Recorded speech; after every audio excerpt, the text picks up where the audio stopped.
रघुवंश महाकाव्य के प्रथम सर्ग में महाकवि कालिदास उस समय का वर्णन करते हैं जब राजा दिलीप अपने कुलगुरु वशिष्ठ से अपनी संतानहीन होने की बात कहते हैं और उसके द्वारा चिंतित हैं। उसका वर्णन करते हुए कहते हैं दिलीप के मरने के बाद पिंडदान करने वाला किसी के न होने की बात कहते हैं। नूनम मत्तः परम वंश्याः पिंड विच्छेद दर्शिनः न प्रकाम्भुजः श्राद्धे स्वधा संग्रह तत्पराः। नूनम निश्चय ही, हे मुनिवर, निश्चय ही मत्तः परम,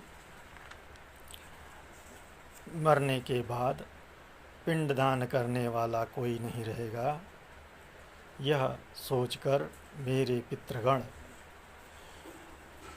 स्वधा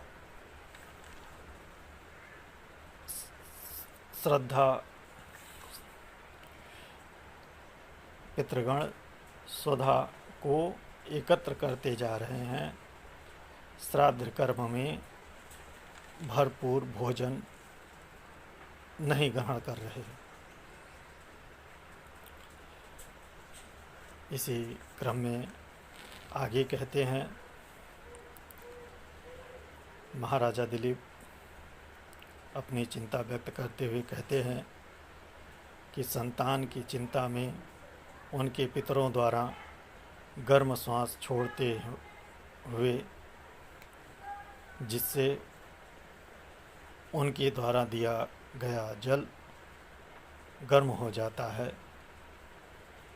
इसका वर्णन करते हुए कहते हैं मत परम दुर्लभम मत्वा नूनम मा वर्जितम मया पयः पूर्वय्य स्वनिः श्वासै कवोष्णमुपभुज्यते।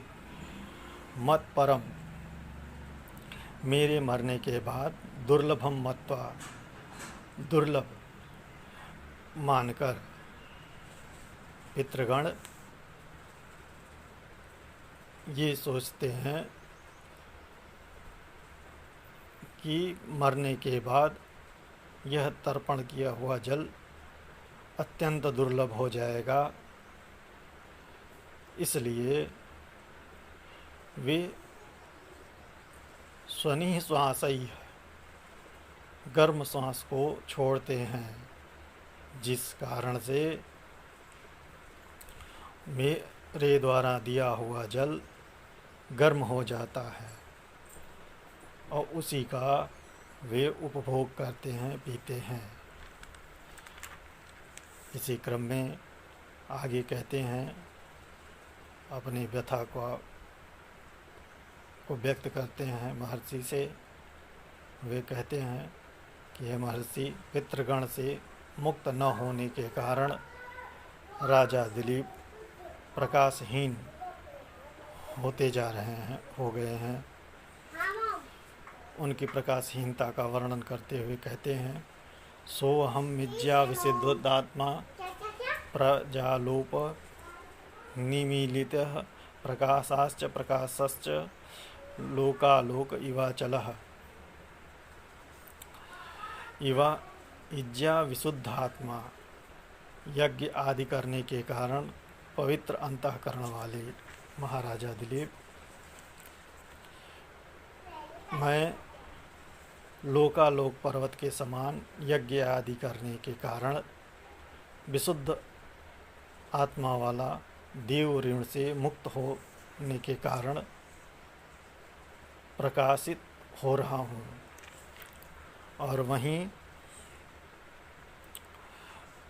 प्रजालोप निमीलितः, संतान न होने के कारण, संतान की उत्पत्ति न होने के कारण, पितरों को पिंडदान आदि की प्राप्ति न होने के कारण, पितृ ऋण से